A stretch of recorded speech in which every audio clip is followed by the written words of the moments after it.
Limp Bizkit Corn thing and make the cover, and I'm like, let me know. I might know somebody too. A twice monthly podcast is like nothing, and it's just you can talk about new metal. Like, I don't know. It seems fun, I guess. Sure. We'll see. He's a funny guy, and I like those guys a lot, and I was pretty flattered to have somebody think of me for something like that, especially because I think people don't ask me to do stuff because they think I'm busy, because I am. That's not true at all. Nothing that you said there is true. What? Nothing that you said was true. Do I have what on? Oh, theme song. No. What do you mean nothing I said is true? People don't ask me to, like, Tons of do people ask you to whole do stuff all the projects. time. They don't ask me to do whole projects. Oh, whole You know what I'm projects, saying? yeah. Like, I nobody's mean, ever been like, will you do a podcast with me except for you? Embrace. We do stuff together, but that's on our feed. This is like a whole different thing. in the afterlife for free. We're going to Commons tomorrow, For free. We'll be there. I think the whole family's coming to that. Maybe. Gwen's so into those Catholic carnivals right now. Like, it just...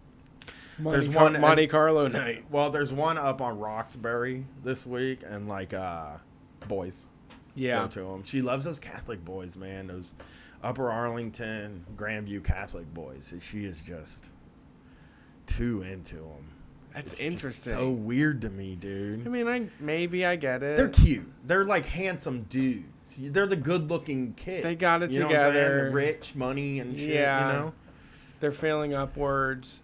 She You kind of just want to like throw a rope on the side of them and like fail upwards with them. We had a funny conversation about like we were listening to that Trisha Yearwood song. Her daddy said he ain't worth a lick. When it comes to brains, he's got the short end of the stick. You know that song? Mm-hmm. And it's about how like the boyfriend's a dipshit and the dad doesn't like him and stuff like that.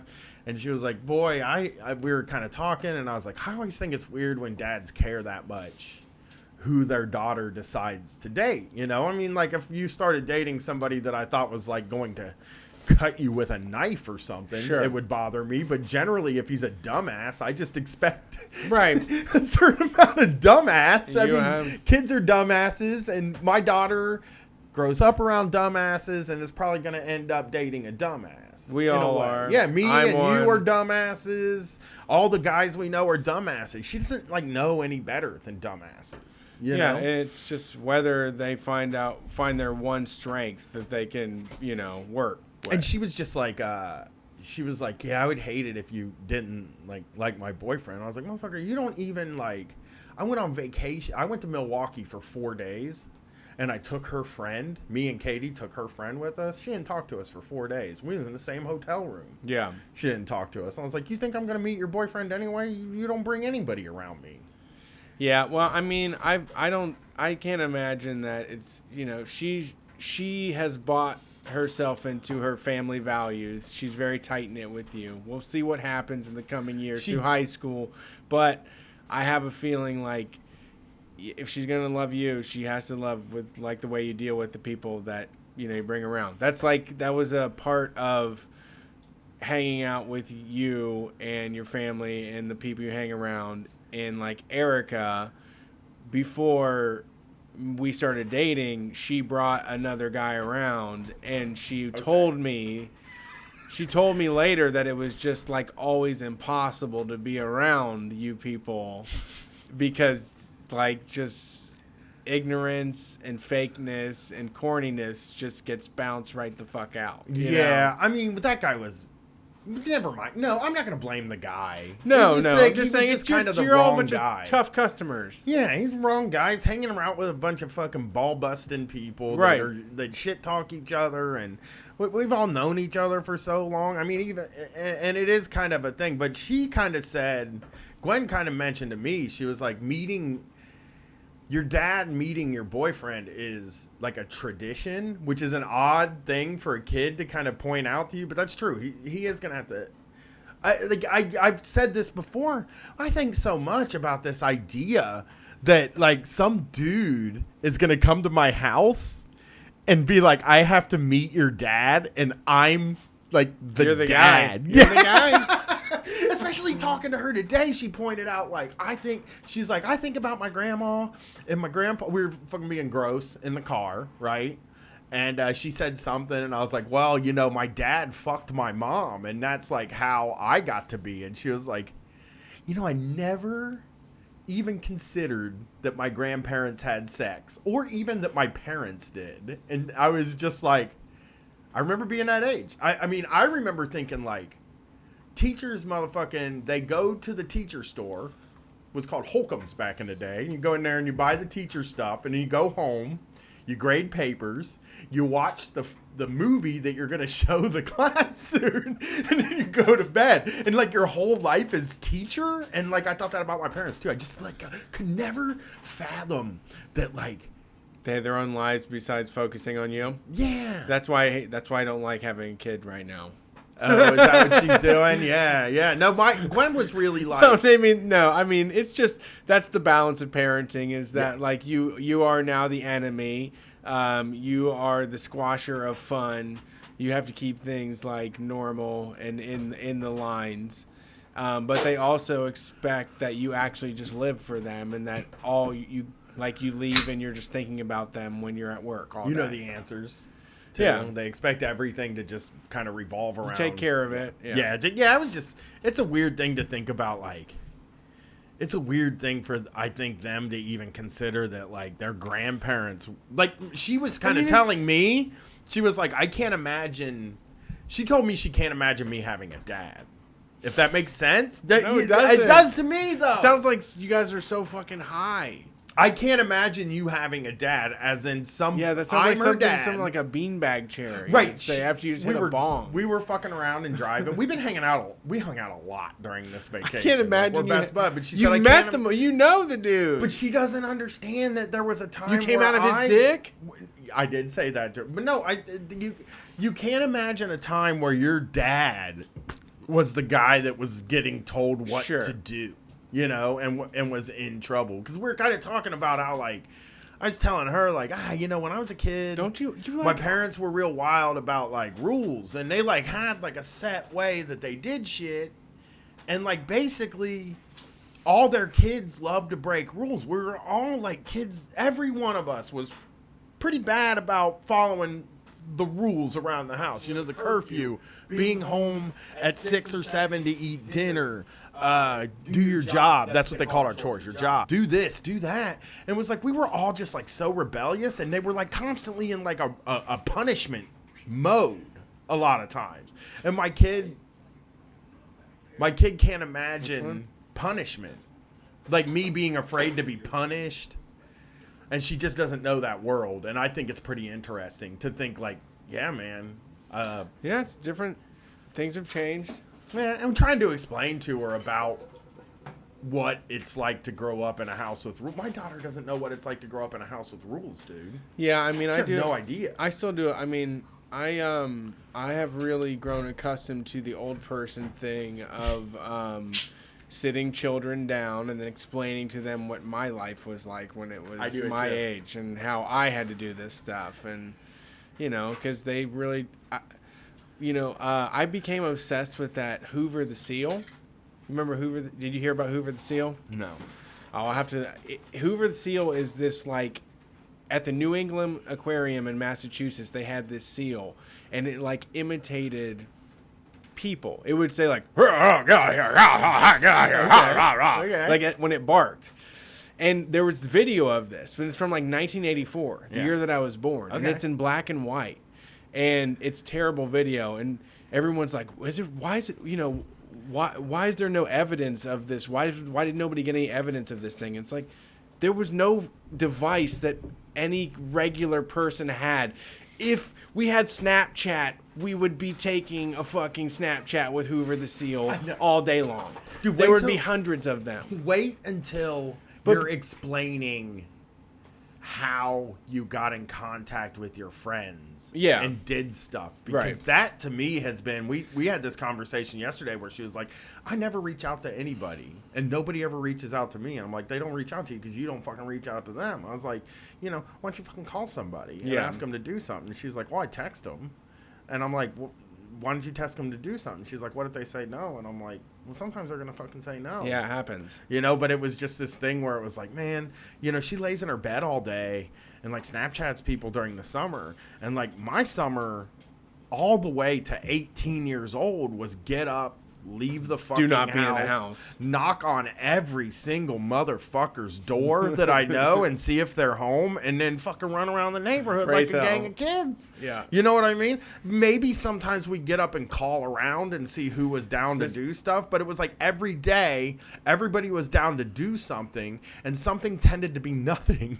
Because you weren't really like doing anything, but you Yeah. were all together We doing gotta- nothing. We should Yeah. start the show. All right, I'm But starting. I gotta say, Charlotte is doing that, and I love That's it. great. She has neighbor kids, and we haven't been getting much done because she's just like, I'm gonna run down the street, and I just stopped checking, and I even gave her permission to cross the road now. Oh, that's the best Because feeling for she's them. really like careful enough and pays attention, and I'm like, I don't want you calling me out here every time you want to run across the street to some kid's house. I think y'all are gonna be fine. She's about the age Gwen started.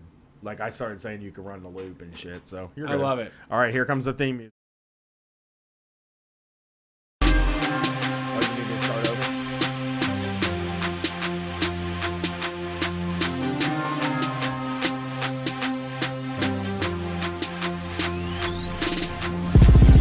Hey everybody, welcome to Street Fight Radio. We're back from vacation. It's the #1 anarcho comedy radio show. You hear it across the nation on your podcasts, app, whatever that may be. If you're in Columbus, Ohio, you can hear us on WCRS FM every single Sunday night. Wednesdays is the Basement Show. Me and Brian yelling at each other, chatting along, looking at everybody here in the live stream. Thank you for being here. If you're on Facebook, Twitter, Twitch, YouTube, any of those, we'll be chatting along with you.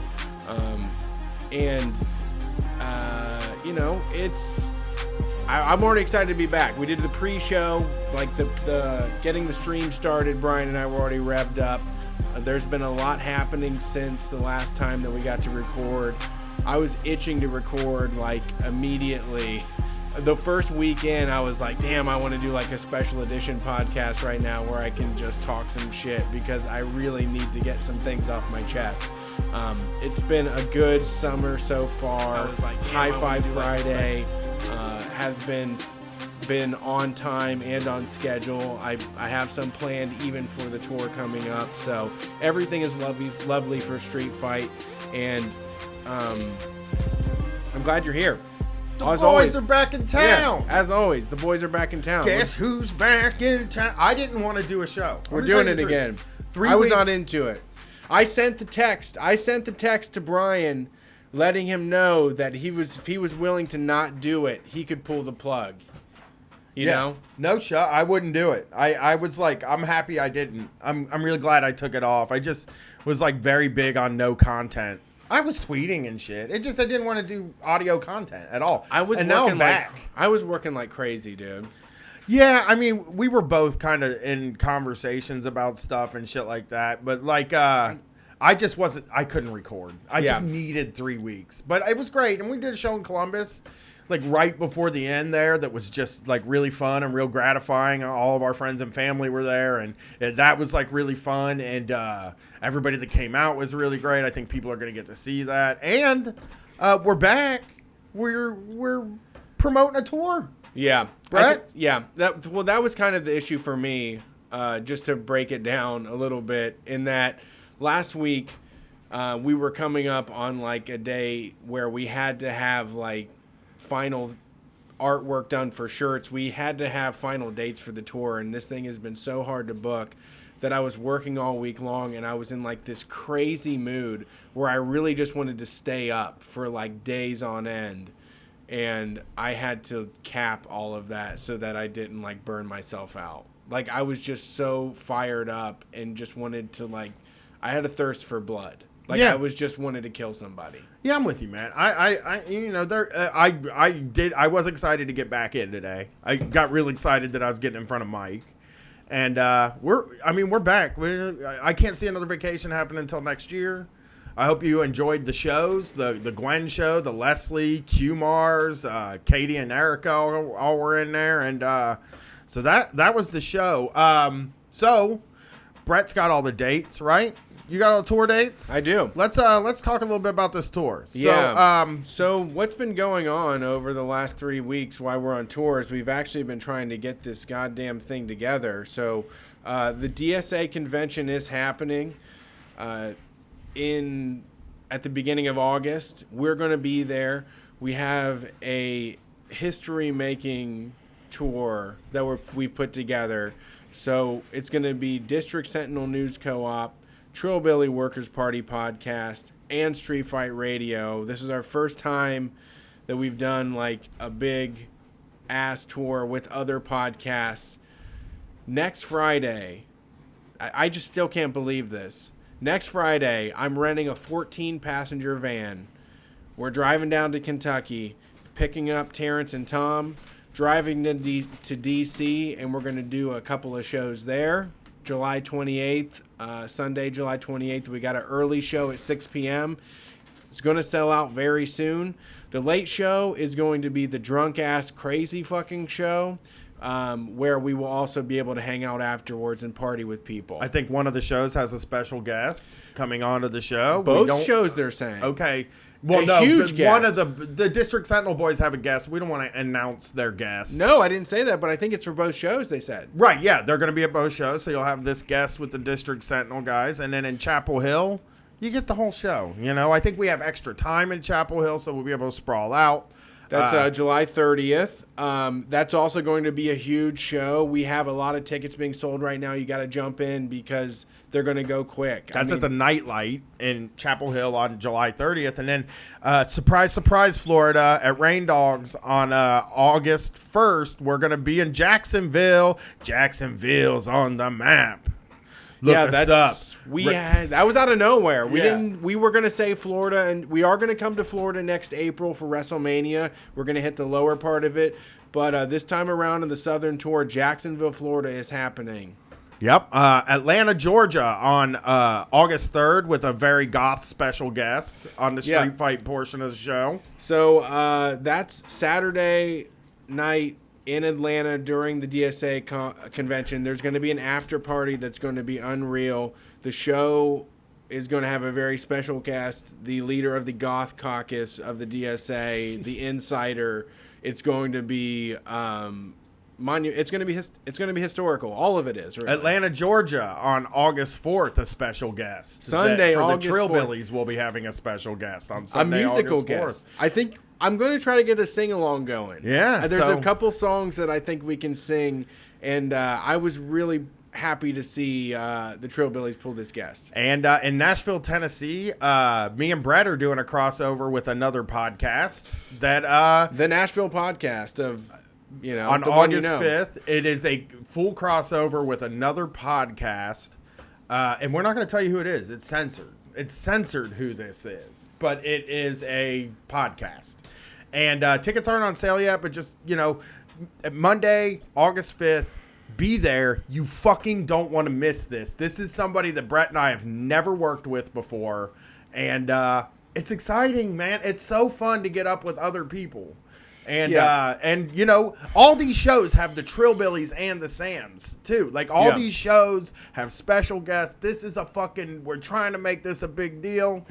Hootin', hot, hollering, hell raising, all of it. We are going to have a good ass time. So if you want to get tickets, go to streetfightradio.com. At the very top, on the right hand side, there's a link to the tour info with ticket links you can click on. If you want to, honestly, if you just want to skip all of that, go to store.streetfightradio.com. You can get tickets to every single show except for Nashville, Tennessee. Those are being handled by the venue. So those are a little TBA right now, but it is coming soon. And get them now. I mean, honestly, it will sell out. You're gonna be. I'm gonna put some. I'm gonna leave walk-ups. I'm gonna leave some room for walk-ups, but I would just buy the ticket now if you can. And we want to say there are tickets that you can get discounted because these are pricier tickets. It's 3 shows with guests and travel and a lot of stuff. So yeah, we really did a poor job of planning this, really, but because like we just we had to put everything out there, and the tickets are $20, $25 to do that. It's because we have 7 people traveling in a van. And Means TV. We have to. Yeah, Means TV is coming along. Nick from Means TV is going to record the whole thing. There's going to be video. There's going to be audio. I think some people might try to take Brian walks. Yeah. Some of the boys from the other. Brett is grandfathered in because he has taken many Brian walks, but maybe I'll take the Trillbillies or the Sams out for a big walk in one of these cities. But honestly, I've done the math, and we're gonna need $10,000 to do the whole fucking thing. Yeah. And like that, if we sell enough tickets, we'll be fine. And I right now am loaning Street Fight a few $1,000s of my own money, and it is really hard to do and not freak out. Yeah. But I believe in it enough. I don't think people should believe in their project because most of their projects suck. But this is something that I know I'll get my money back on. But right now when we're shopping for a house, like, you don't want to tell your wife, like, well, I had to buy a whole bunch of shirts for the podcast, Yeah. And anybody that's out there that are like, hey, we can't I wish we could go to these shows. Basically, here's the thing. If this thing works, this is going to be the model for at least a few tours a year. I mean, we're still going to do just me and Brett, obviously, at times. But, like, here's my belief about this. And I haven't got to talk about this on the air or anything like that. But when you do a podcast and you want to you want to do live shows, right? Like, that's the thing. It's like, it's time to do a live show. The way to set up a live show is you have to go and book a show, which who has ever done that, right? And then you got to go do an hour on stage the first time you've ever been on stage. I think that is a shitty model. I think it sucks. It doesn't help anybody that's new at this thing. You know what I mean? Like, the Trillbillies have only done 2 shows. And for me, I think that providing a space where somebody who's never done it can do a half hour, 25 minutes, 15 minutes. Like, that's how comedy works. And I know it's harder for podcasts, but now that me and Brett have sort of the thing we're able to do, now that me and Brett are able to do this, we want other people to be able to work their show out the way, we sort of weren't able to do. I mean, we did the first 3 or 4 shows. We usually had the Chapo guys with us, so there were 7 people on stage, and it was kind of a little easier to deal with. But like, I'm like really fucking excited about this. I can tell you this too. In August, at the end of August, there's going to be a tour or at least one show with somebody else. And in October, we're going to Texas. And in November, I think we might be going back out west, and we might be doing it up big out there. So like, just stay around, and we're doing it big this year. This is the vacation's over. It's time to fucking work. Yeah. And so let's get to work, dude. Yeah, we're doing a lot. Please. No, let's get to work and do a show. Oh, of course. I know that. But I just want to let them know, like, get in there, grab the tickets if you can. store.streetfightradio.com. It's really fun, and it's going to be cool to, head out there and do these big shows. It's just I'm already excited. And what we've done with the tickets is that, so like for the $20 and $25 ticket level, if you can't afford that, like if you are trying to take your partner out and you can't pay $50, I totally understand it. We do offer a half price discount, and we also offer an option where people can pay for the other half for the ticket. And so far, Chapel Hill has been like the sweetest ever. They've already bought like 15 extra tickets. Yeah. So I'm going to figure out some sort of charity that we can put the money towards that's left over. I'm not going to keep any of it, but damn it. they've done a good job. They've done a really good job of like just stepping up and making sure that people can buy those tickets. So, if $20 sounds crazy, $10 works for us. It's pay what you can afford. And, because we want everybody to come. And, I got to say, just because I know we do have homeless listeners that listen to us and people that, don't have money, you can also message us if whatever your situation is, you can get into our show. We don't price people out of shows. Yeah, money is not the we don't need money from everybody that wants to come to our show. Yeah, we're not going to price you out ever. That's always been the policy. I have to say the people that have extra money are doing the right thing and covering the costs above and beyond to make sure that the folks that can only pay $10 for a ticket can get in. So I'm honestly really touched by the whole thing. I mean, it's awesome what we've done here, and to get the Sams and the Trillbillies baptized in this fire is going to be awesome. It's going to be great. And so I took a little trip on my vacation. I went to Milwaukee. Oh yeah, I like that city. I love it there. Yeah. That is like one of those places that you're like, why do you have winter? Like, just don't have winter and I could live there. It's north. Because I love it there. I love that city. I think it's beautiful and there's so much cool stuff there, but they got winter. What's the draw? It's beautiful. The nature, like trees and stuff, I mean, green. You went with me. It's like an urban area that's green. And yeah. It just, like, that kind of thing, we used to have that here. In Columbus, Ohio, we used to be sort of an urban area that had trees. You do have them still. Well, I mean, but they cut a lot down. It is pretty wild though. When I lived in Dallas and we would come back home from the freeway and we'd be driving on the freeway, it would be insane how green it was. Felt like you were driving through a forest because there would be trees on the side of the road. That's with what leaves on them. And I mean, stuff. Milwaukee has just like rivers running through town and a big lake and like crazy. The restaurants there, I gotta say, and you make fun of the Midwest or whatever like that. The food is all heavy and shit. Vegetarian options at every place, vegan options at every place, and like a lot of times those heavy food places, those like sausages. Like I went to a place called it was the best place, the Vanguard. It is they show 1980s wrestling on screens in there, and the sausages are all named after wrestling stuff.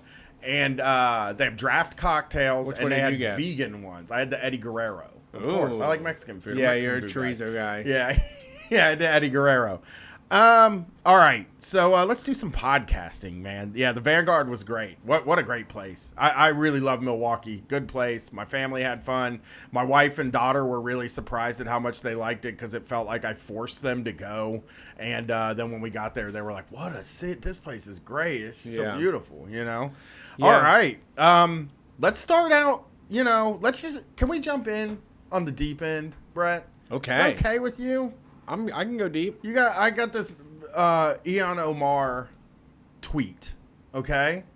And I don't know where we're going. This is deep for me. It is. Well, we're gonna read a tweet and then we're gonna read some responses to the tweet. We don't do this a lot, but she did the clappy hands, right? Okay. Clap. $15 minimum wage now. Clappy hands, right?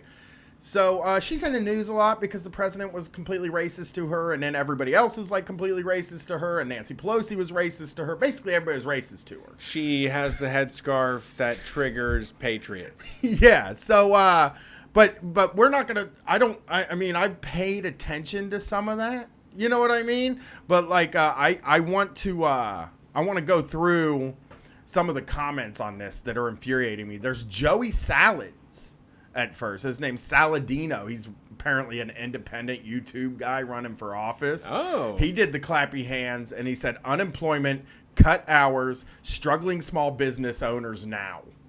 So he doesn't understand the format.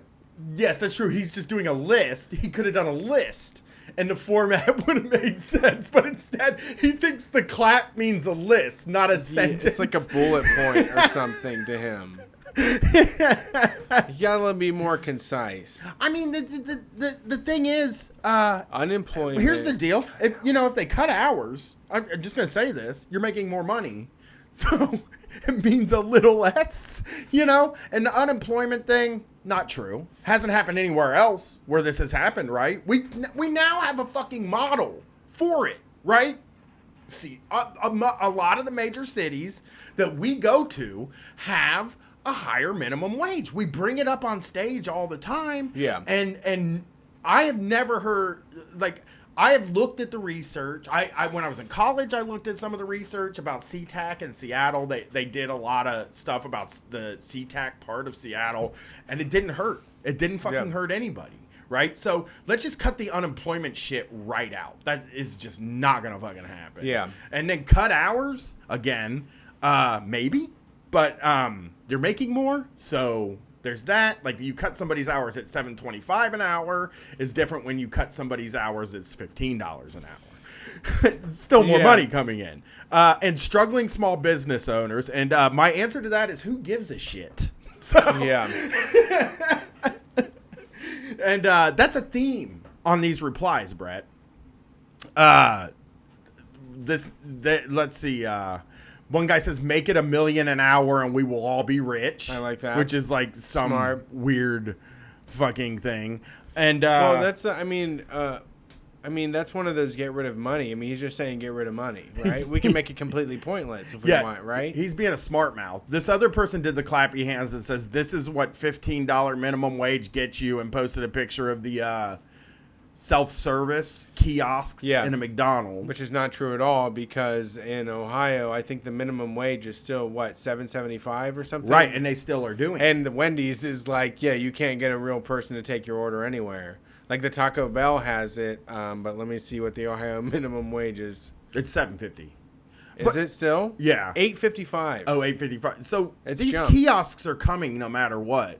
And again, there's not a robot to serve the food. No, they are actually. They only ever hired like 2 cashiers. When's the last time you went to a fast food restaurant and weren't at least 2 cashiers working? And they still need 2 people to hand the food out. So those didn't replace anything. No. It's not like they were going to hire 4 people to replace the 4 kiosks. One of the cashiers is actually supposed to be on the grill.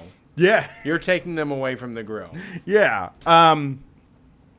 I mean, it's just these people are crazy to me, man. Like, it's just fighting. I hate this fighting for, like, fighting against people getting a bigger cut of the profits, I guess. Yeah, when I was talking to Erica about selling the shirts and everything, the guys and gals non-binary pals, I was like, I was just sitting around and thinking about it. $28 for a T-shirt is like, 10% of the take-home pay for somebody that's making minimum wage, in the state. It's like, and she was just like, can we get rid of more of our money? That's what she said. I mean, you just like, how could you advocate for someone to make less than that? I know. I feel terrible that we do $20 an hour for Street Fight and have no benefits at all. Yeah. Or because taxes are going to end up eating up a fucking third of it too. Right, and we only hire people that have. I mean, we only hire people with other jobs. It's still not right, Sure, but it's. I don't know. It's like I don't know how you could advocate. I don't know how you could honestly do the math on making less than $15 an hour and think that's appropriate or necessary or okay for somebody to live on, know? Well, I have somebody without, making having to steal from you. I have somebody. Yeah, that's true. See, I have somebody actually making an argument for it right here, and it's I stand with Trump. Clear Flynn now. And is the name. Never gonna happen. Minimum wage isn't intended as a living wage. It's a gross overreach of feds to determine market values in a capitalist economy. You're fired, is what they said. So hashtag fraud squad. Yeah, and that to me is like, why isn't minimum wage intended to be a living wage? Why are these jobs Yeah, the why hackest would argument. you set the? I mean, what would you set the? I mean, you're setting the minimum is what, like the miserable life. Like you want to be like we set a minimum for the most miserable that you can be, so that you'll be sparked to change. You're right too, because that's what those. So they're saying there are jobs out there that you have to have. You have to get this job at some point, but you can't live off of it. No, that's no, not. You're gonna possible. be You're gonna be in hell. But It's this- gonna immediately make you not want to work there. But let's take into account a place. We'll just throw in Burger King out there Yeah. as a place, right? Well, Burger King is also open during the hours where teenagers are in school. It is also open, some of them 24 hours, some till 2 to 4 in the morning. So who works the shifts at Burger King that teenagers can't work because they're in school? What do they deserve to get paid? Right. Yeah. Why don't they get paid? Right. What person that can give you hot, crispy onion rings at 1:30 in the morning, should they have a precarious living situation? Should they not have like insecure housing? Should they be on food stamps and like, getting assistance? But I don't. It doesn't make any sense to me. We don't have that conversation. I don't think it's ever put to people for them to answer that. Because that's what I feel like that's what we're putting. That's the culture. It's a thing that really bugs me. This is, I hate to go into more Mike Rowe yelling, right? Well, I guess, 15 minutes into the first show back is a good enough time to start yelling at Mike Rowe. But he doesn't value those jobs at all. When he comes out and talks about working people, he's not talking about the people that are working at those jobs. That's the... And that's what we don't buy into. I mean, that's where we diverted from the path where we said like, hey, just because we're not like the head of a company doesn't mean we're fucking worthless and that we deserve to be treated like garbage, Because that's what we're being sold, is that like, hey, I mean, if you don't achieve and become the highest person in your class and, cut throat and be a killer all the way to the top of some fucking establishment, you're going to be someone that does a utilitarian job and you deserve to struggle. It's like Well, it's not like those jobs. Why is the minimum wage not a guarantee that like, this person isn't going to live in precarious circumstances? And they're not going to disappear. Those jobs are always going to need to be we done, need them. which makes them valuable. They're important. Yeah. Like a guy that works at a car wash is always going to need somebody to work at the car wash. Yeah.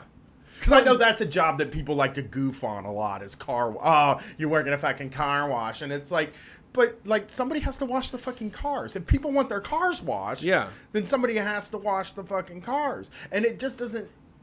By the way, those electric ones, they don't get nothing off the car. So, you do need a human to wash your car. Yeah. I never do it because I don't believe in washing cars. I'm against it.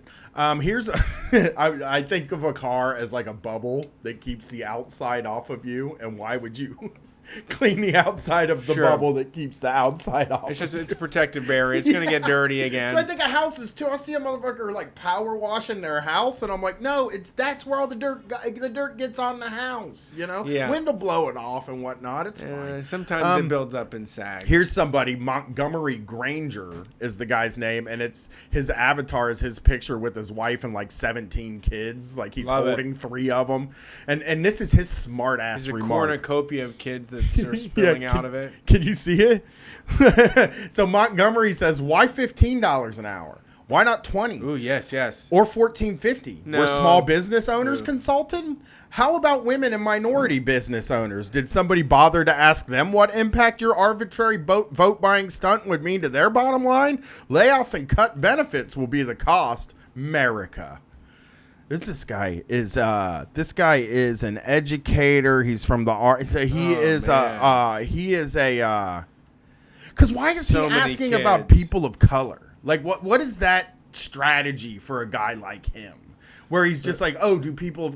Well, no. I mean, because they think he just thinks that all the people, he just thinks that we sit around and think about how guilty we feel about that. Right, and no, I don't give a fuck about those small business owners either. Like when somebody makes the question, were small business owners consulted on this? It's like small business owners are consulted on everything. All the time. all we ever hear about is what small business owners think, and we almost structure our fucking whole ideology a lot of times around small business owners. So yes, I'm sure they were consulted, but also fuck them if they say no, because they will say no. They don't want anything. You know, Yeah. they feel entitled to people's labor. And the fucked up thing about a lot of small businesses is they do tell you when they hire. You know, we joke around about the family thing, but they tell you like, oh, we don't want to hire somebody that's just going to leave, but we can only pay you the minimum wage. It's like, so what the fuck am we doing here? How am I supposed to do this? We don't have enough hours to give you benefits, but we expect a full commitment from you. Yeah. So those are some of the Omar, those are some of the responses. There's a lot of really racist ones in here. It's just such an uphill battle, dude. I mean, people are conditioned to accept nothing. Like, we've all been told that we don't deserve anything because we aren't the captain of industry, because we aren't leading the charge.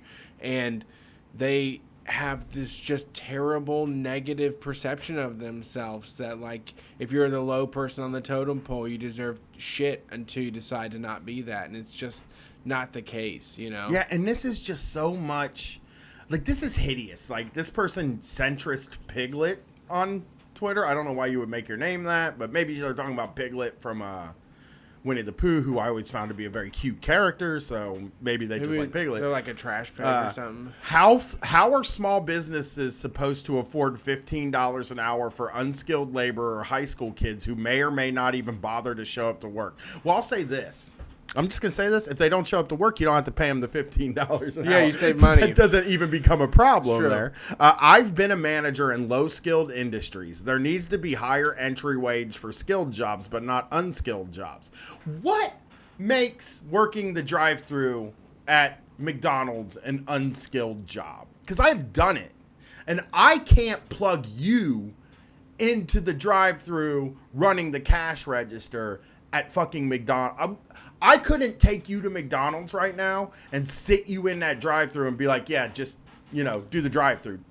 Like, it's not unskilled. It's a skill. Yeah, and these people just, you know, I it just sucks because they can't fathom or put together the way that, like, if someone was getting paid enough money to afford to have some more financial comfortability, they wouldn't be missing work over, like, car problems. They wouldn't be, like, taking, you know, having to take the bus to go get groceries and then the bus be late and then they're late to work. Like, a lot of problems disappear when people don't have to spend their time chasing after every nickel that they're about to lose. Yeah, or spend their time working like 40 hours a week in a job that you're not supposed to keep so you can find it, so you can't. Like, that's the other thing. That happened to me at the cable company when I worked there and at the call center. I remember just being like really miserable and I really want a new job. But then also, how? When do I do that? When I'm employed somewhere, if I'm working at McDonald's, when do I go look for this new job that I'm going to move up the ladder? Yeah. When do I do that? There are so many people, Brett, that are like, you know, older that maybe didn't have a high school degree, that got the job and was like, I'm going to be the best at it, that I'm the best damn burger flipper there ever was. And like, they deserve to. They work there at, like, I worked with so many people in these unskilled jobs who worked really fucking hard. Yeah, constantly. I mean, when you're sitting, do these people, when they go through the drive-thru at a fast food place, do they ever look in the window of what the person that's taking the orders is doing while they're in? Because you're listening to somebody and you're typing in.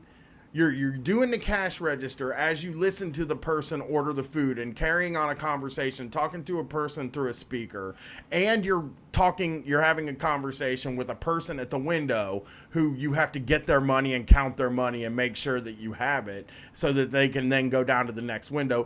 If you're lucky, a lot of these places only have one window, and you're also getting drinks and you're gathering the order together and you're putting all of that stuff together. I don't see that as unskilled. I see that as like somebody who is like great at multitasking. Yeah. Great at it. And I've just seen people work so hard at these places. And then, a lot of the comments on this also talk about at the fast food places how like the people have a bad attitude. It's like, if you're paying them $15 an hour, their attitude's going to change. I can just tell you from every time I've been paid enough, like when I was at the cable company, I felt like I was being paid a decent wage. I was never mean to customers. I was never a dick. I was always just like, I'm proud of this job. I'm proud of what I'm making and shit like that. And I was always nice.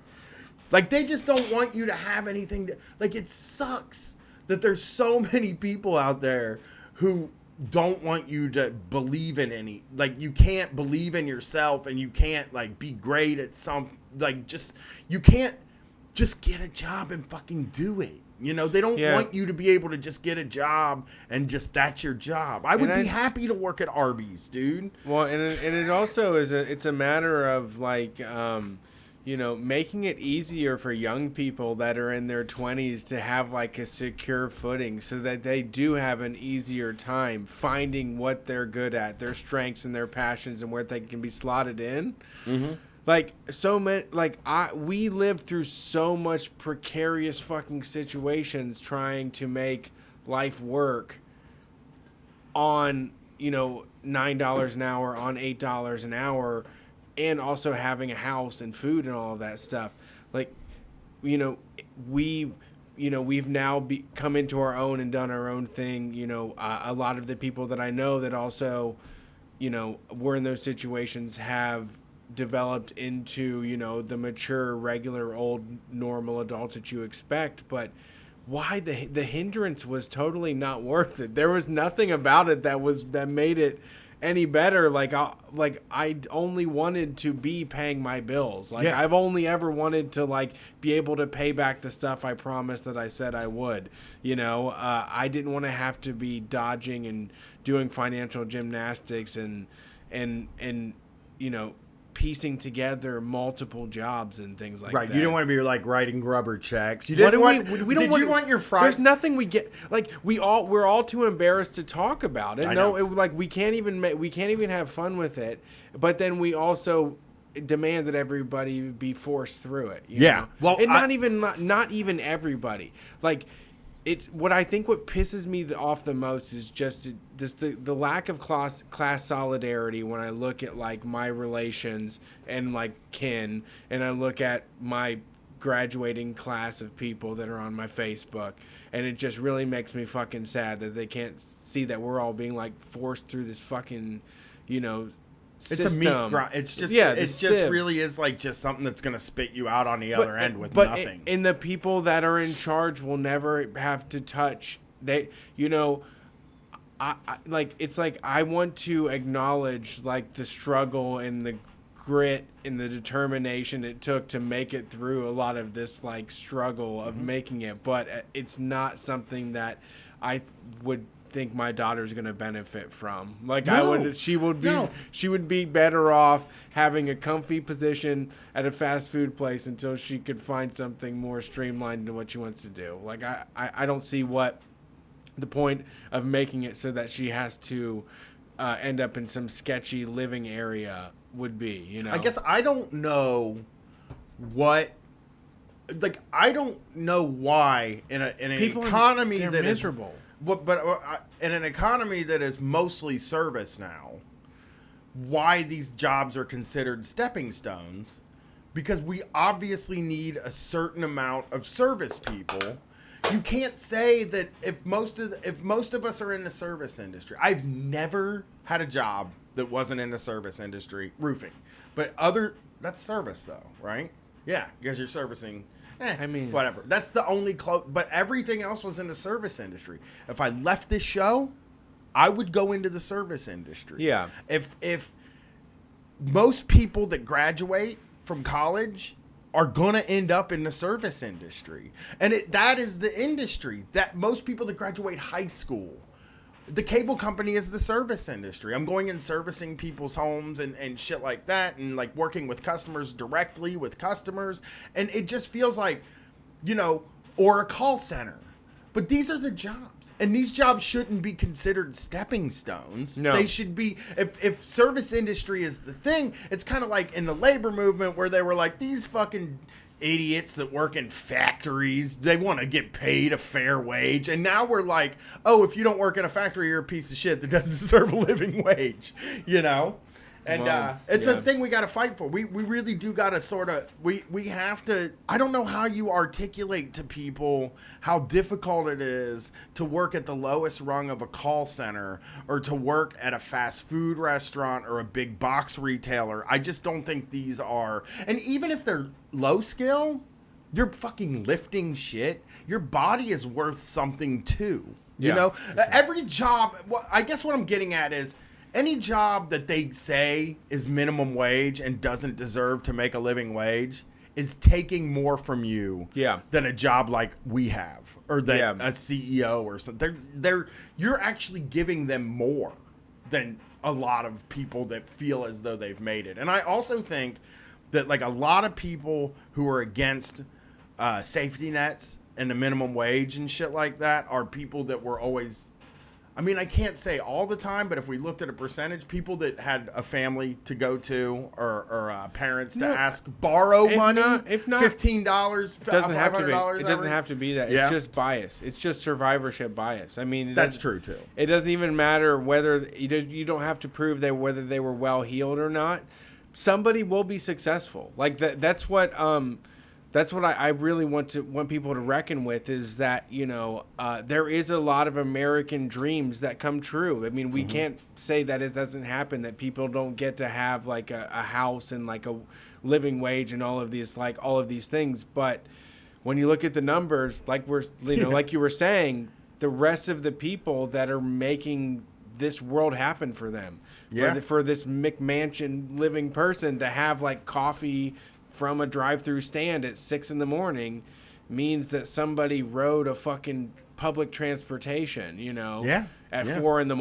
And it's you know, the trade-off is stupid. We're all on social media now. We are able to have a global, like, out loud conversation, and we still can't break through to these people for them to understand what day-to-day life is for somebody that isn't making $15 an hour. And I mean, and 15 is still just not enough for what, to be able to pay your student loans, to be able to set aside for your kids' college, to be able to have, you know, the good groceries, to be able to go out to eat, to be able to have clubs, shoes, all that stuff.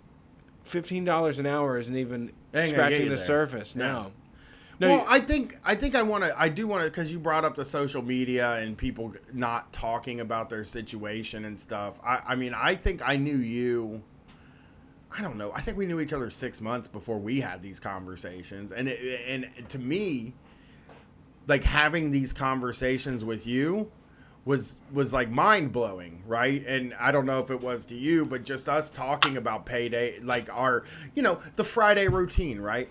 Every other Friday, I get off work, I drive to CheckSmart, I give them $575 of the $700 I made on my check. I go out and I might buy some weed, I might take some pills, I might party. Saturday, I get up, I drive to CheckSmart, I give them a check for $575 dated for 2 weeks later, and I'm just going to keep doing that. And I did that. I did that for 4 years or something like that, right? And I had one friend who did it, and we had conversations about it. And then you were the only other person that talked about something like that. It is ground into us that should be humiliating. I even wonder where I would be with that if I wasn't an entertainer, which part of my thing is telling my story, is like sort of my brand, and like I can get away with it. But how would you feel talking to your in-laws about something like that? Like, how would you feel sitting down and talking to like, if you were still in that cycle, they did the same thing. Okay. I mean, my in-laws were living the same life. I mean, mine too. Mine came up under worse conditions, and like, for me, the reason I'm so candid about it was because there was this place called Check Into Cash, which I loved their commercials so much in the middle of the night because it would just be like a car, like, and it would just show like a still picture of like cars wrecks, and it'd be like, check into cash. And then it would show like, you know, just all these different disasters. It'd be like, check into cash. And then it would kind of slow it down to the end. It'd be like, check into cash. And then it would, you know, then it would just have like the list of the fucking locations. God, but I remember going to Check Into Cash and, you know, writing in Brett Payne on the thing. And the guy was like, oh, Payne, your mom. I saw your mom the other day. Your mom writes here too. And I was just like, I don't know if there's like some sort of HIPAA violation with that or something. I don't know if you're probably supposed to keep that under wraps, but I was just like, yeah, for sure. Like, yeah, I mean, I grew up doing this as a kid. You're like, I'm a legacy. So. Yeah. Can I get grandfathered in? Is there like can I get a lesser can I get a discount? Even the humiliation of that, like I love to But talk they're there. about, I mean, that's the thing is that like the stupid This American Life, anybody, you could stop. There is every 5 miles there is a payday advance place in every part of America. And there is 1,000 stories at that place of people that are going to work, probably doing 70 hours worth of work a week, if you include all of the time they spend jumping back and forth, juggling money, doing money orders, doing transfers, getting cash, and all of that shit. And that's the regular life for the people that make our existence happen. Yeah. I mean, make sure that there isn't dirt in the corners of the rooms wherever we go, you know, that like prepare the food, that do all of the services, that provide all of the luxuries that we love. And, you know, we're supposed to look down on those people because they didn't decide to become like Silicon Valley brainiacs. Like they are like, yeah, you're not really an Ubermensch though that would that build an empire. Like, what are you? You're nobody. You're just somebody that does a reliably good job of cleaning up after me. Like, that's worthless. I could clean up after myself, but I'm better than that. Yes, that's so good. That is, because with me it was like I can tell you that I was, I don't know, I was maybe 20 or 21, and I remember getting paid. I got paid and my wife got paid on the same day, right? And we sat down and we did the bills, we wrote the checks, we mailed the checks off, we paid everything, because this was like the late 90s, early 2000s. We might have actually paid somewhere. We get done, and I'm like, well, what do we got left? You want to go out to dinner tonight? You know, let's go out and get some dinner. You know, we're done and we just got paid. What do we got left? $120 is what we had left. I just remember being like, fuck, man, I'm at work 40 hours a week. She's at work 40 hours a week. And after I pay we weren't paying a car payment. After I pay my rent, my electric, my cable, my gas, and all that shit, I got $120 left. And you just want to fucking pull your hair out. Yeah. And then you look at my wife looked at me and said, have you ever heard of CheckSmart? And I was like, no. And she was like, they'll just give you money. Yeah. And I was like, they'll just like give you money. She's like, yeah, it's like a loan. And then you can pay them back in 2 weeks. And so I looked into it, and it was $100. We can get $100, you know? And in your mind, you're like, $100 is going to solve all my problems now. Yeah. It sounds crazy, but in your mind, you're like, I'm going to go fucking eat at Applebee's tonight. I'm going to get this $100. Yeah. I'm going to go eat at Applebee's. I'm going to get some treats. And then it's just 5 years of going back there. It like traps you in this circle where it's like, then the next week you pay it off, but then you're like, I need that money though. Yeah, I need that 120. They're like, oh, you can have it back. You can rewrite. Yeah. You don't even have to come back. Just rewrite while you're here. Yeah, it's so predatory. Well, then they changed the laws in Ohio, and you couldn't rewrite after you paid. And so near the end there, I had to come back the next day and write the check. And it's dude, it sucks. They ask for references where like they ask for 6 people they can call, and then you're getting on the phone. Like I'd call my sister and be like, look, they're gonna ask you if I'm like trustworthy. I'm gonna let you know I'm getting a payday advance. Don't judge me, okay? Like you find your least judgmental 5 friends. No, when I burned the bridge, one of my friends from high school was like, yeah, he's like, those checking to cash people fucking were calling me like crazy. And I told him I had to tell him eventually that I didn't know you anymore. Yeah, I mean, my mom got pulled over once and hadn't paid one back, and they put her in jail for a night for skipping the check. Wow. Because she had a bench warrant for bouncing a check. Dude, there were one of the lowest points in my life, man, was so CheckSmart was the big company in town, and they even owned like Buckeye check cashing. Because after I burned CheckSmart, I tried to go to Buckeye check cashing, and they were like, Wise. "We're a part of the CheckSmart network, so you owe us money." And I was like, fuck. So CheckSmart's the main one in town. Checking to cash was my secondary, right? So one time on Fridays, like, I would get started like so early. I would wake up, I would go get paid, I would get the money, I would go get a payday advance. I would have to take that money to go pay another payday advance. So I was just getting done with checking to cash, and I'm at this stoplight in this fucking gigantic like rust and primer colored Buick comes ripping around the corner and just fishtails out of nowhere and just starts barreling head on towards me. Slams on the brakes, slows to a creep, and just like kisses the front of my fucking car. And the guy gets out and he's like, "Oh man, I'm so sorry, man. We don't have to get nobody involved. I don't think you did much damage." And I look at it and I'm like, "Yeah, I don't think it is." And he just gives me like $200 cash. Oh. And it was just like Angel. Right. It was a guardian angel. Yeah, he was your guardian angel. Right. And disappeared. I didn't have to call insurance. It really nothing happened, but I made $200. It was just like at a moment where it was like everything could fall apart right now if I have to pay a deductible on my fucking insurance, you know? Like there's no way I have the money for a fucking deductible right now. It's just wild because when I was a teenager, Lonnie Angel, somebody said. When I was a teenager, I went red and black. Me and my friend go somewhere. Me and my friend go look at CDs at a place, and we're driving down this service road, and his car gets fucking T-boned. We flipped around. The song "Minus Blindfold" by Deftones was playing it when it happened. The part where it goes jun jun jun jun jun jun jun jun jun. That part was playing. I never will forget it. And we got out of the car, and this fucking dude jumps out of his car. He's shorter than I am and thinner than I am at the time. He's like, "Oh, ain't this a bitch? I don't even have insurance." He's not wearing fucking shoes or a shirt or anything, man. But it happened on a service road. Okay. So it wasn't a public road. So he didn't get busted for the insurance. But it was just one of those things where it was like, the dude just fucked up and he got in an accident, and we're about to just ruin this guy's life. Because there was no way to get away because the car was fucking totaled. The car needed to get picked up. You couldn't just drive off. And it's like, you're standing there, and like, I remember just standing there and looking at the guy like, I'm okay.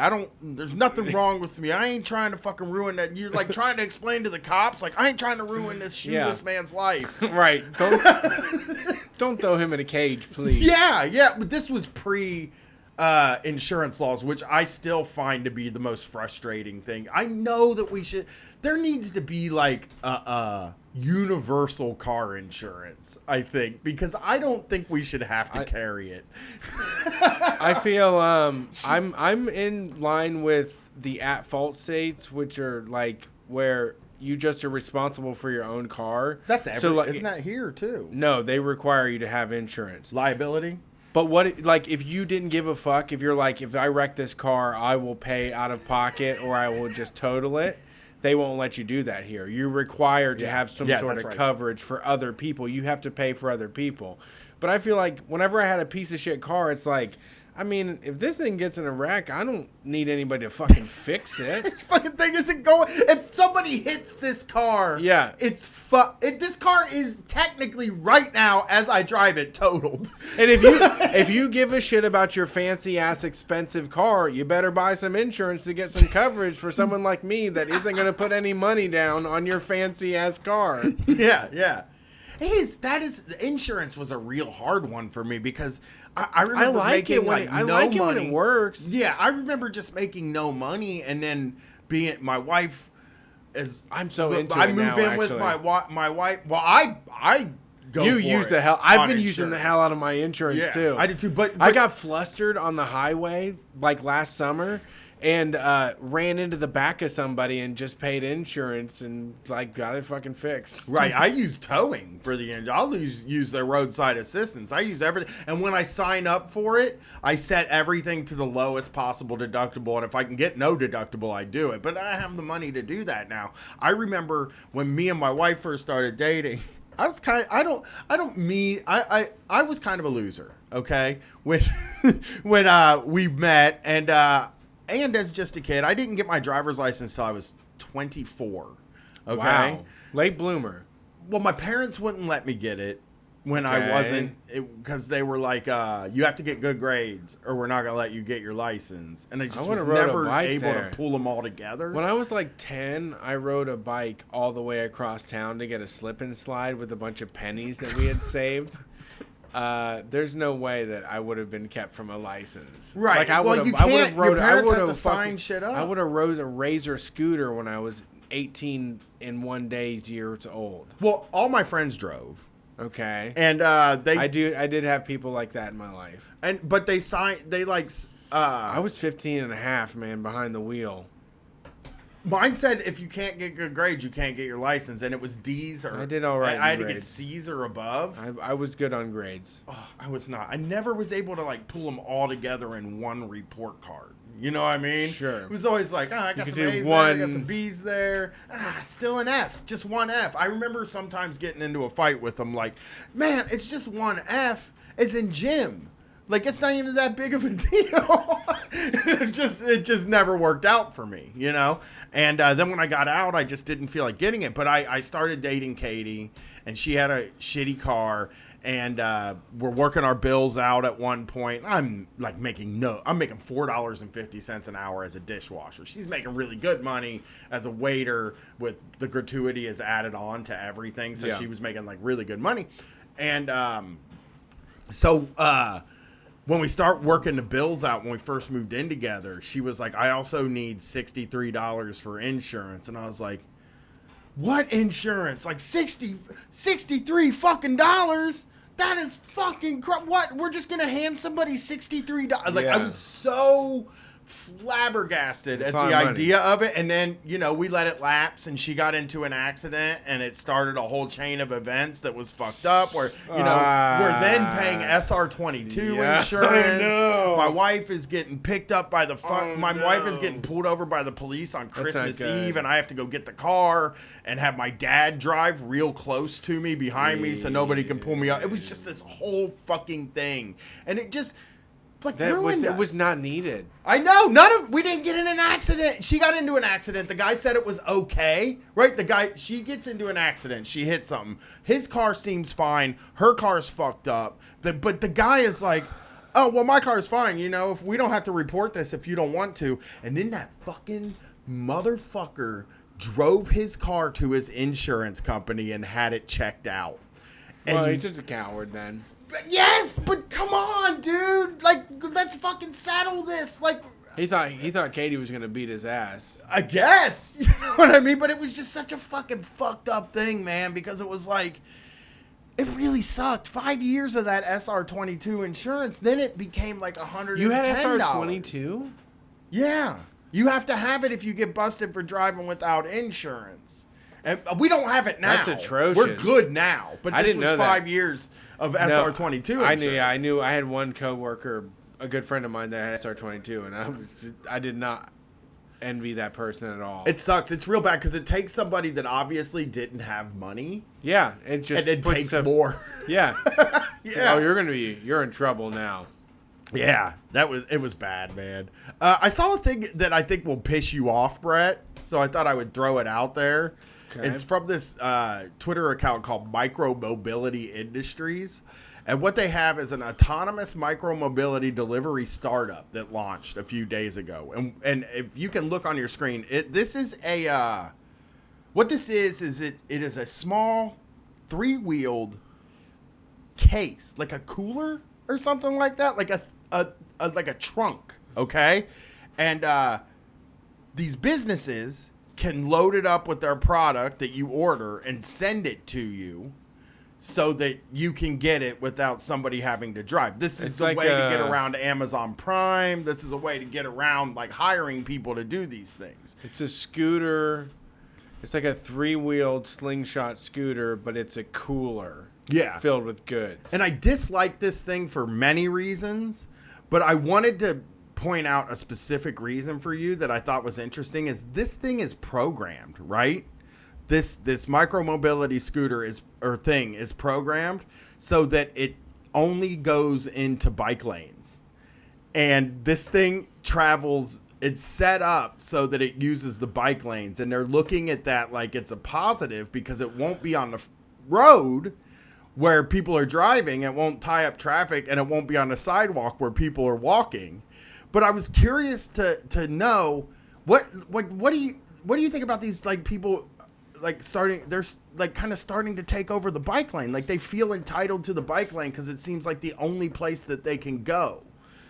If that makes sense, if that question makes any sense to you, like it just seems really unfair that these people are allowed to put their robots in the bike lane. I guess. I guess I don't know how much energy is used to do something like that. I mean, if someone does an Amazon Prime now for Halo type top ice cream and a robot bicycle delivers it to them, like what is the cost of that on like the rest of us? Like what's the externalities of that, you know? The bike, I mean using the bike lane, I think, because this thing doesn't this thing takes up a decent amount of space, it looks like. How fast does it go? It takes up as much as so as long as it can pass appropriately. The problem with the bike lane is that like the police stop in the bike lane. They do. FedEx love that shit. Stops in the bike lane. Like all of the delivery, nobody respects it. Like cars in the bike lane is really more a pressing issue than like the robots. I'll wait until I see them. Well, I mean, you don't think that adding the scooter? I mean, they're just like the scooters in Columbus. They haven't added enough traffic that it's been a nuisance. I know. I just feel like adding autonomous things to it adds another level of issues that can happen. Because we always talk about like these self-driving Ubers, right?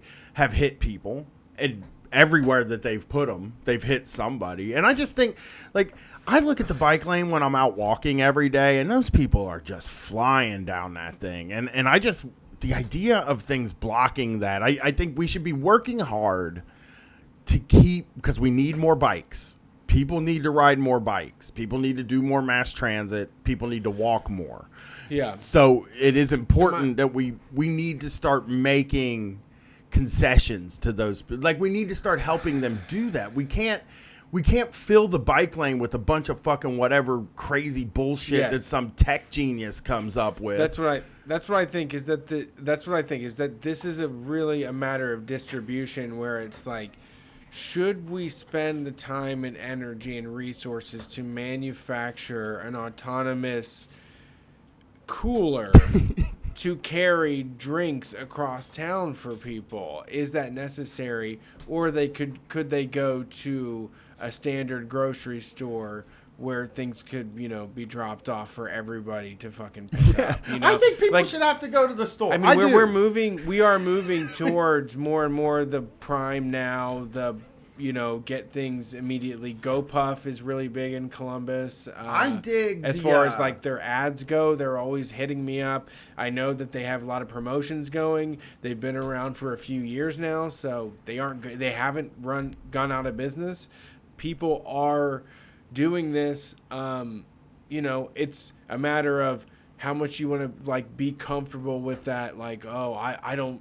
What is it? The Earl sweatshirt? Fucking. I don't like shit and I don't go outside. Exactly. Yeah. Like how do we really want to all ascribe to that? Like, are we all willing to make that the pledge of allegiance for all of us, that we aren't willing to just step outside and go pick shit up from one place instead of a fucking 3-wheeled bicycle, autonomous vehicle delivering something to us? Yeah, absolutely. And I just don't like these dudes these companies putting their shit out on the street, like without consulting anybody and just kind of being like, hey, you know, there's scooters here now. They're mine. Don't fuck with them. Yeah, I mean, you know, hey, there's this new autonomous thing. It can just go out on the street and do whatever. I got to get a motherfucking driver's license to go on the street. I mean, you know, yeah, it's good sci-fi. It's a good TV show. It's not a serious solution. It's you know, it's just not the adult conversation to be having. You know, No, I think I that's what don't it comes think- down to with like the scooters.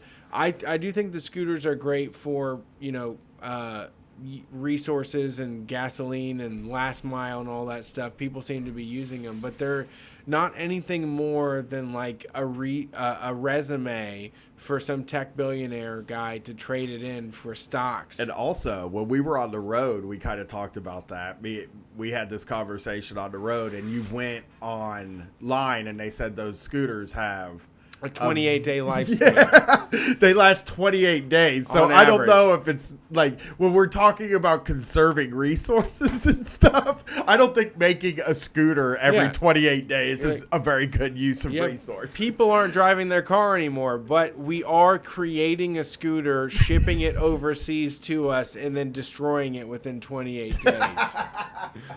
So there is that. I don't know. There just needs, you know, I don't know who's willing to have the challenging conversation. I just want to see.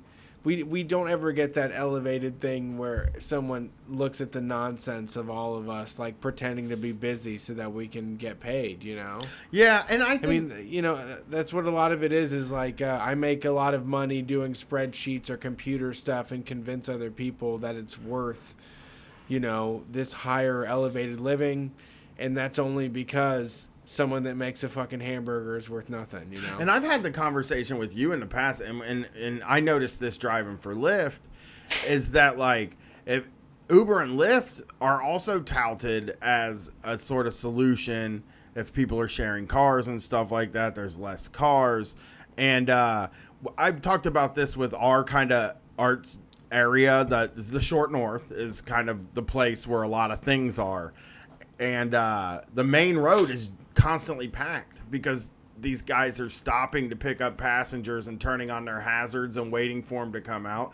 A real They're a adult nuisance. conversation is this actually like a net good? You know, is because I mean, yes, less people are drunk driving, but it's There's a lot of dangerous shit going on. Yeah, it's a mess. There's a lot of, bad decisions being made and You want to hear a bad? Okay, high tension. I got a bad decision for you. This is going to be our last story tonight. This is from the New York Daily News.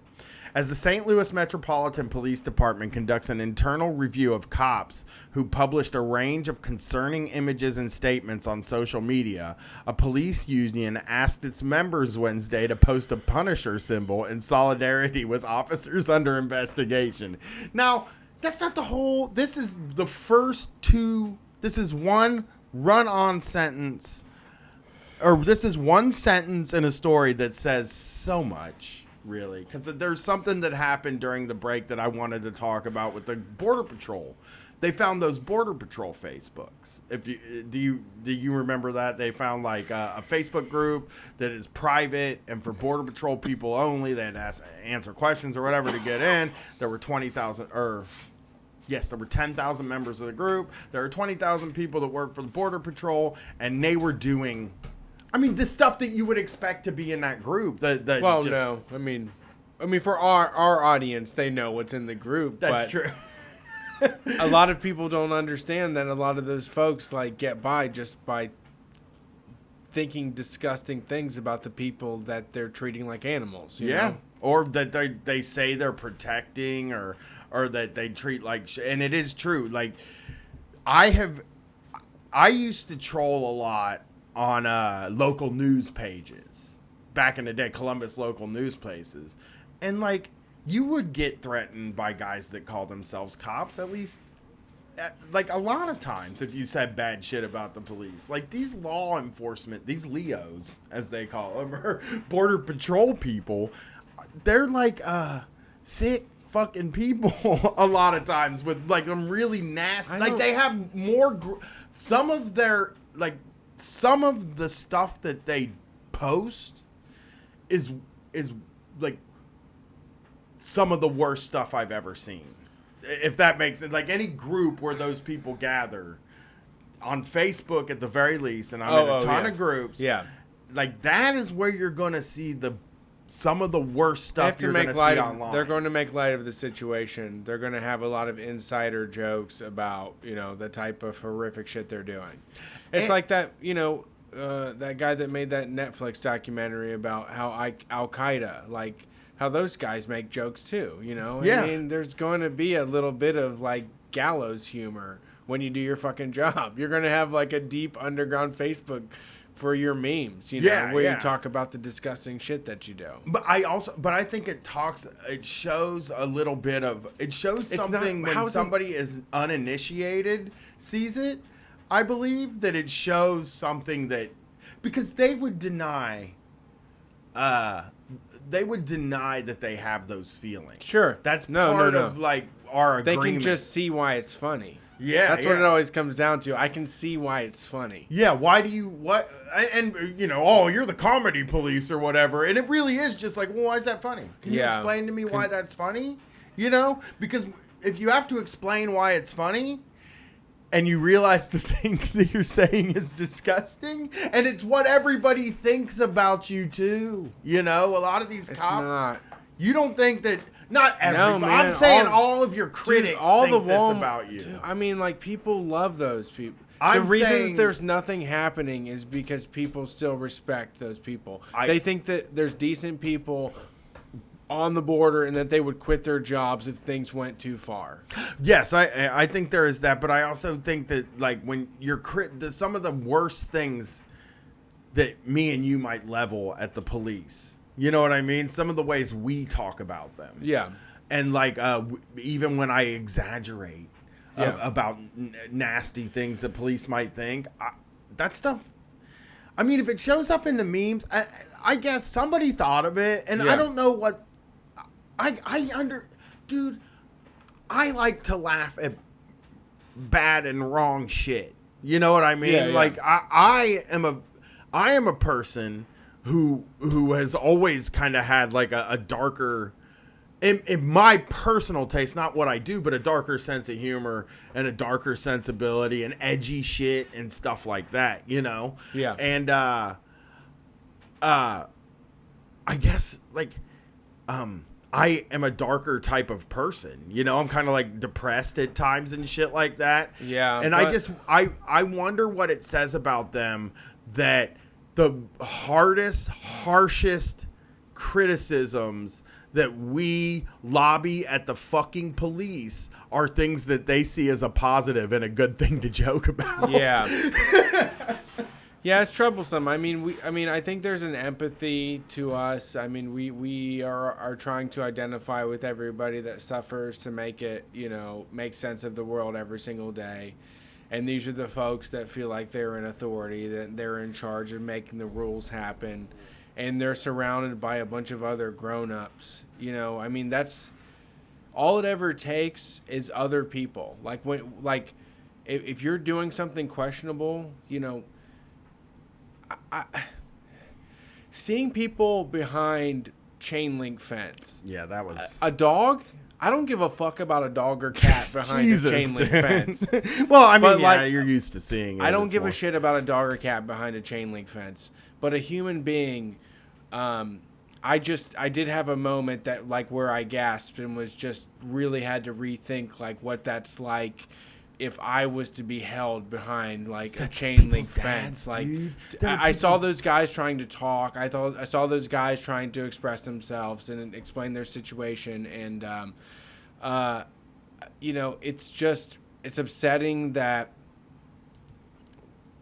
they don't have they just lack the empathy to understand what it would be like to be the person looking through the chain link fence.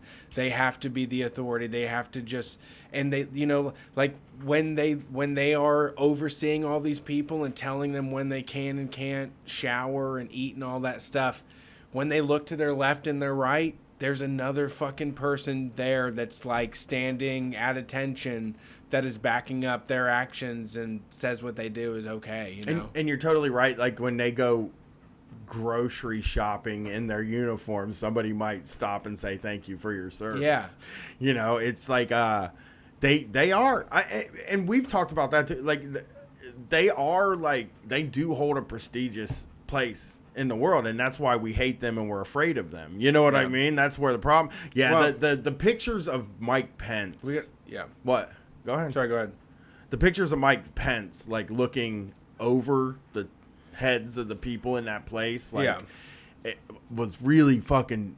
That kind of shit is super disheartening to me. That like, I mean, when I looked at those people, I saw like corny dads and shit. Like I just saw like every single different kind of person who was just like trying to do something, and like to look at those people and then say they deserve to be there, like that.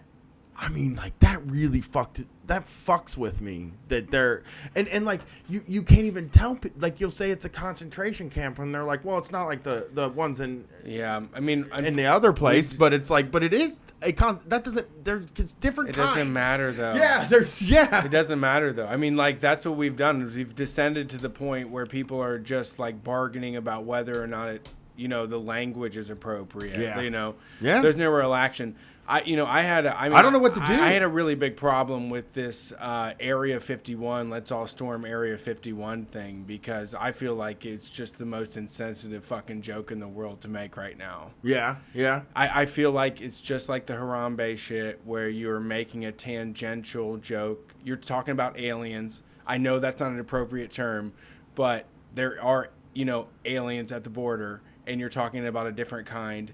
And you realize that, like, if we did all as a joke storm Area 51, we could find out exactly what's there. Maybe it would be a big disappointment. Maybe it would be a party. But you're doing that, and I feel like, you know, it's because you're ignoring the fact that you could also do that with these people on the border. These camps. Yeah, we could all do the same exact thing, and that would be a funny joke, and that would be a way for us to get rid of this problem. Do something real. It is like the amount of hopelessness around this particular thing is, I really do think it's because we're at a period in time where it's like, I always said that if things got to a point where they were rounding people up and putting them in camps, or with slavery, for it, I have always said, like, oh, I would fucking not be putting up with that shit. Yeah. You know what I mean? And for some reason in my mind lately, I have been like thinking about like, you know, I hate to like make these sort of things, but I have been thinking about a guy that's exactly like me that was in Germany during all that shit. You know what I mean? And it's like, he was fucking helpless too. Like, we're all like, what we it's have a challenge. What is it? It really what is? Because It my sucks wife was like, we went to this vigil, and my wife was like, you know, we showed up to this vigil, and it's like the vigil makes you feel better, like you cared about it enough that you stopped and went out there and like hoped that things changed for them, but like none of those magical powers of hoping that things change is going to do. Well, that's why I was kind of telling her, like, when the people show up and we're all standing in front of the State House and shit, like, the person we're appealing to is Donald Trump. Yeah. You know what I mean? Like, we're appealing to Donald fucking Trump. We're not, like, going to appeal to his better nature or his, like, we gotta, I don't know what something is. I really don't. It's really hard to look at for me, you know? I didn't even mean to go off on that tangent because I also... We do have to do it. We do, yeah. That's something... I don't know. You know, well, what do you even... What do you... when you think about, like, just all these times in history where you said you were going to be right, you know? Oh, I was going to be right. And I think you're right now, you know? And I think we're right to be outraged by this. But it's like... Well, yeah, I mean, did you think about how hopeless it feels to be right? Did you think being right was going to make you feel good?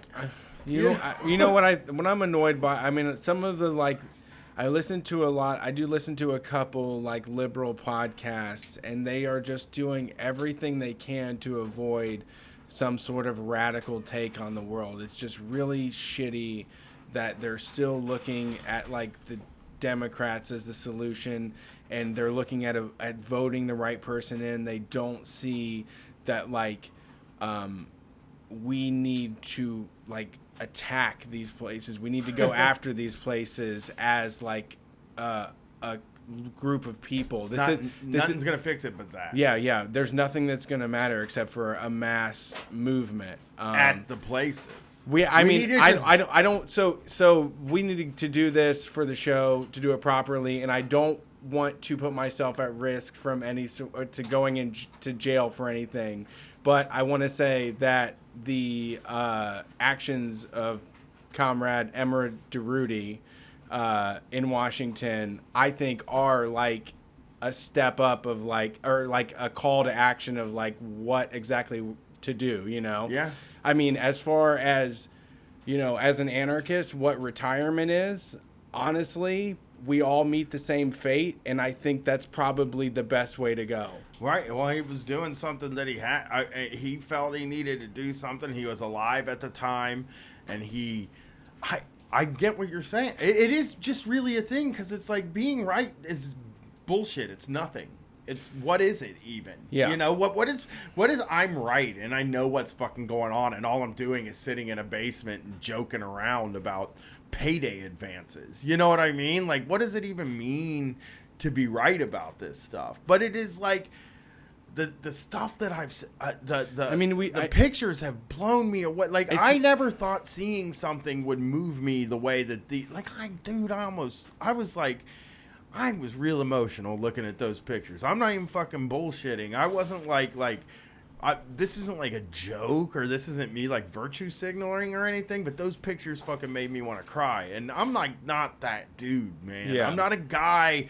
Like, I don't like a real sickness, and like I look at pictures and things and I feel so separated from them that I'm like, oh, that's a fucked up picture. You know what I mean? But those pictures are not something that I can look at and neutralize my guilt for even being part of a fucking machine that does this. You know what I mean? I mean, it's just that it's really concerning for me, because I'm ready to get rowdy, and the people that post memes about equality, and they do like liberal podcasts, Pod Save America, any of that stuff really peddles in like this they really try to peddle in radicalism. You know, they say they are. I know, that's love what to I mean. Like, be like, I'm like, Jay, really? But Jay also thought sometimes you had to vote. Right. You know what I mean? It's just they miss the mark, and I really I want to see these people.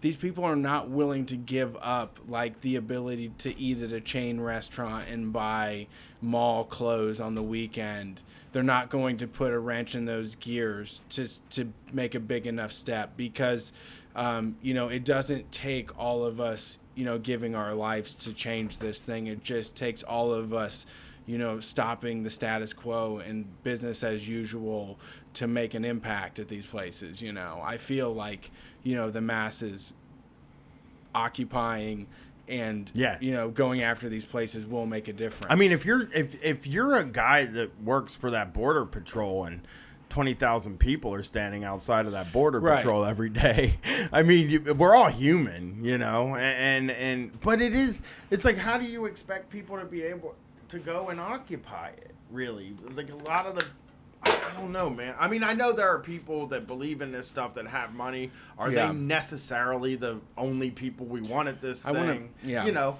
I want to put something. I'm thinking about somehow we can fund some sort of radical element to create some disruption. I want to do something. No, you're gonna get us arrested. Now we're gonna be on the FBI list with the ICP. I'm ready which has to been go. a goal anyway. I'm ready to go there. Let's end this on the sort of lighter note. Is that those cops are being investigated for posting the disgusting memes that cops post. So what does the union do? What's that? the story that got us on this thing. The union. About what? Okay. Sorry. Catch me back up. The St. Louis Metropolitan Police Department is conducting an internal review of cops who published a range of concerning images and statements on social media. Yes, yeah. A police union asked its members Wednesday to post a Punisher symbol in solidarity with officers under Atrocious. investigation. The cop Punisher thing is really fucked up. And no one's talking about it. I mean, Not I've even seen is people Rachel say it. Maddow is the like regular standard Democratic liberal mainstream media left, are they even educating people on this? Like, do folks understand like how alarming it is for this person, for Frank Castle to be a fucking hero of law enforcement? Let's actually the skull icon. Like based my on- wife would be terrified if I know. told her what a Punisher skull. My wife doesn't know. She thinks it's, I know. She thinks it's cartoon shit. She Yeah. thinks it's like what little boys read in their comic books. I know. She has no idea. It's like fucking murderers of the state. It's actually saying like it really like- says something crazy. Yeah, when you look at don't it. Really. want to trust that person. The skull icon, based on the comic book vigilante The Punisher, has been widely embraced by the law enforcement community as a symbol of the war against those who hate law enforcement, said Ed Clark, the president of the St. Louis Police Officers Association, in a letter posted to the Facebook group.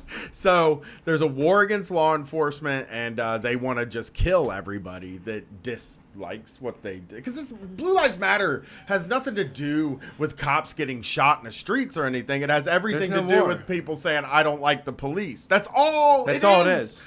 People criticizing them. Like there's Yeah. no war against them. I know. And the Punisher thing, that Punisher skull symbolizes something.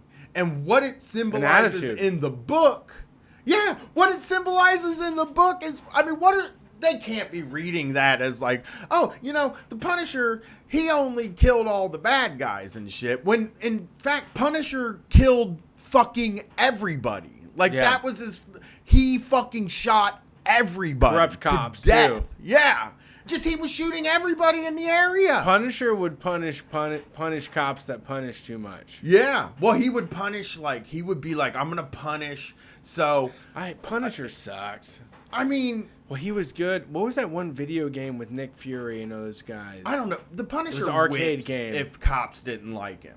You know what I mean? Yeah, this they just cop fucked him thing up. that ruins the Punisher. Because the Punisher, cop- if you were going to make 100 fucking sweet Punisher movies, I would love the fucking Punisher. Because And- he is everything. I love movies where, like, a dude is like, I'm fed up with this shit. And then he just goes and kills all of his problems. Like, Well, I agree, because there's plenty of nights that when I go to bed, I'm like, if someone were to kill my wife and child while I sleep and I awake another day, I would spend the entirety of my remaining life on this earth punishing the fuck out of them and everyone that they're related to. Fucking Brett starts the day he's like Death Wish. Yeah. Like in Death Wish, where he just is like, he goes to the gun store like right away. You know what I mean? He's Right. like, I'm gonna get fucking a bunch of guns, and I'm gonna go out and I'm gonna fuck these people. And that, like, what? I'm not totally. I love characters like that. Those characters to me, but We really don't need that for most of what's I mean, there is a very minimal amount of Punisher time in this world. Right. If there was the need we for probably a need Punisher, we probably would about need him like every 5 years. 90 seconds a year of Punisher time where someone is like really doing something crazy and we got to punish them. Yeah, most of like what the cops are doing is like pulling people over for speeding, Right. breaking up two idiots fighting, harassing somebody who's yelling at somebody on the street. Right. You know what I mean? Like Punching that's- somebody in handcuffs. So that maybe a different case. You're not the Punisher, dude. Yeah. You're not even the Punisher. Your job is nowhere They near are. as tough as the I mean, Punisher. that's what they think, though. They do. That's what's scary about That's them. not good. That is what I find very scary about them. I is don't like between that- the memes they share and the stuff that they share in public. And there's been story after story of people finding their way in cop forums. Like investigative reporters will get a login for a cop forum and go in and see the things they're saying in there. It's like, so the things they're saying, their idol is the goddamn fucking Punisher, and they all are trying to look like badass, like Navy SEAL guy. They're all trying to Yeah. look like The Rock from Fast and the Furious, where he wears that like thing, you know what I mean? Like the bulletproof vest thing on the outside. He's like, "Oh, hey, I'm the Punisher." The shocking thing to me, though, is that like people have doubled down more on that and made it more normalized. Like, you get like the Punisher Blue Lives Matter is a sticker you can get at any fucking Walmart that you go to. I know. Like, it's everywhere. Like, we spoke up a little bit. Like the left spoke up a little bit. Criticize, like you said. Criticize police. Criticism. Criticize. That's all that happened. Nothing All that else. happened. They started killing. The black teenagers started dying. We had video evidence of them doing lethal force on people. We criticized the way that they did this shit, that they were Punishers and stuff. They were like, hell yeah, we're fucking Punishers. We do whatever we want. We Yes. eliminate scumbags. You know, it's like, god damn. And now we've gotten to the point where, you know, everyday mom and dads are wearing like fucking tennis shoes and socks with part of the proceeds go to LEOs, law enforcement officers.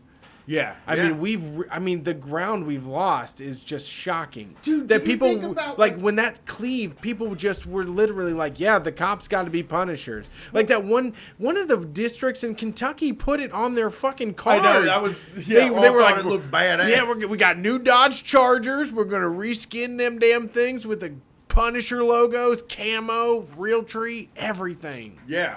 Yeah. But and something rims, that's alloy funny- rims." Something, and this world never existed. I'm not saying this world ever was a thing, but when Brett first moved to Texas, he told me he went to the Kroger and there was a statue of the police, right? Oh, yeah. And he was like, "What was he doing?" It wasn't Kroger, man. Or wherever it wasn't was, Kroger. what was the cop doing? No. Okay. Central Market. It's this place called Central Market where like every fucking loaf of bread is over $5. All the stuff is super expensive. It's like the highest priced fucking supermarket I've ever been to, Central Market. When you exit the place, there is a bronze statue of an officer that is holding a pad of paper open and has a pencil and is writing a ticket. Okay. That's terrible, right? It's like a And shrine I've or some also- sort of like, yeah. Right. Okay. That is wrong. You know, obviously. To brave But that's what officers they that write saw. tickets to keep people in line. You know, that's better. here at this bourgeois grocery store, you know, where all of our cheese is organic, we believe that you have to write tickets to keep people in line. Otherwise, they won't do better. Otherwise, they won't try to afford a lease on an Audi TT. That is better than looking up to the Punisher. You know what I mean? Yeah, And then, oh, I've been yeah, thinking, sure. I've seen like statues of cops like, you know, helping a kid that skinned their Yeah, knee or yeah. something like that. And I'm like, so we've gone from them fancying themselves peace officers who go around town and fix a skinned knee to Yeah. now they're like fucking the Punisher. Judgment. They're like Judge Dredd. They're Sylvester Stallone's. It's crazy how different it is. It is crazy to You're think just- about what the 50s cop, what was the 50s cop stereotype? What was the thing they were selling us? And now what is the thing that they're selling us? Right. You know, like it's so weird to think that they're able to sell us the fucking Punisher. And they're both on board. Yeah. I mean, the Democrat people I know are very afraid to boot. Oh, I didn't get to say this. I forgot about this. We were on vacation. So on July 4th, I did a 5K.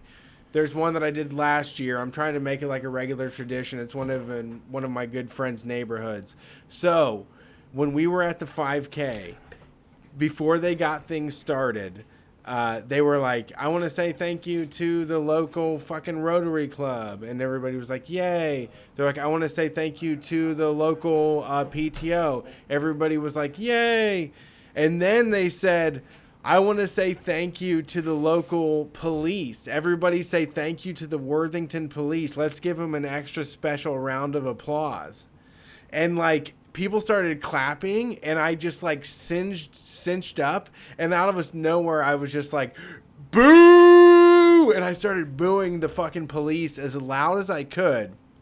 And it was really satisfying because when I like looked around, there was two other guys that I made eye contact with, and they were like laughing and like smiling and nodding, and were just like, yeah, fuck the police. Like they were so into it. They were just like so excited to see that I was like telling these fuckers to go to hell.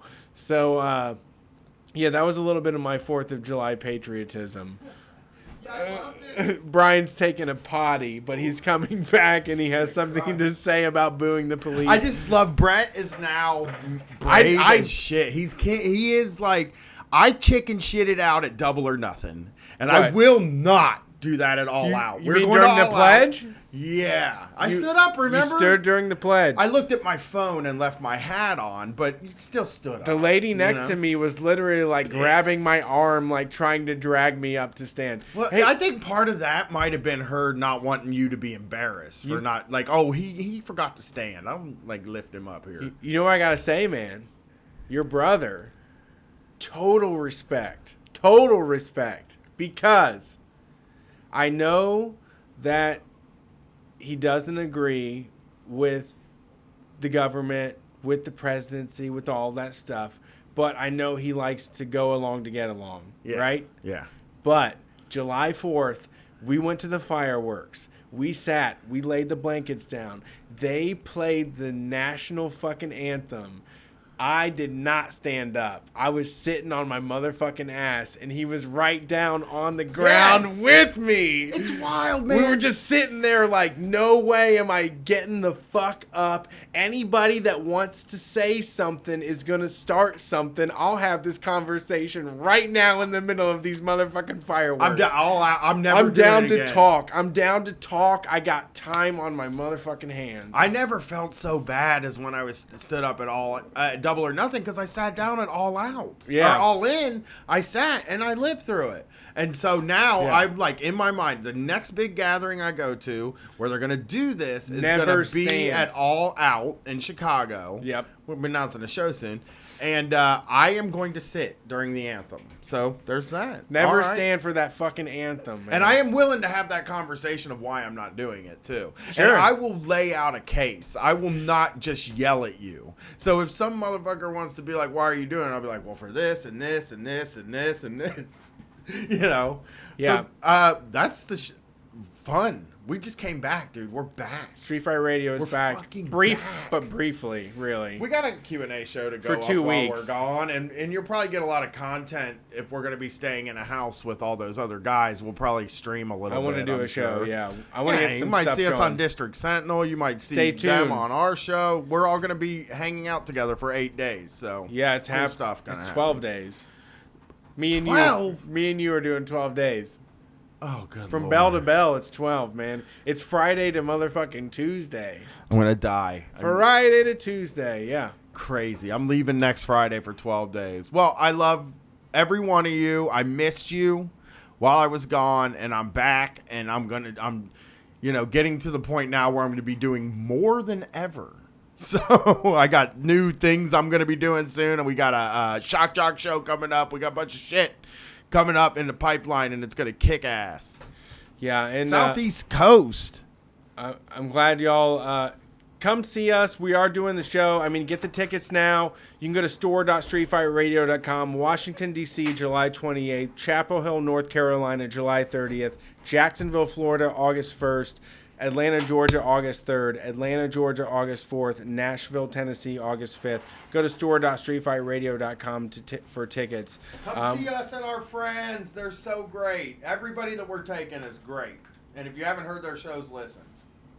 Right. And thank you for tuning into the show and what we do. If you want more bonus content, you can head over to patreon.com, patreon.com/streetfightradio to get access to bonus zines, bonus audio, bonus video, all of that. And rest in power once again to Emma DeRudy, the most inspirational person as far as it goes with this conversation on what to do with this. I think that, we have to decide what we're going to do and what we're willing to put on the line. And, let's take care of this. It's time to stop with the bullshitting. there's no more time to like talk about it. We you can't know? like have the discussion of how. I mean, it sucks that because like all these conservatives just want to have the discussion where like, well, it's not technically Auschwitz, Right. and you're like, okay, I'm not Right. even talking about that. I'm just outraged with And- it. If Auschwitz never existed, I'm and still pissed about this.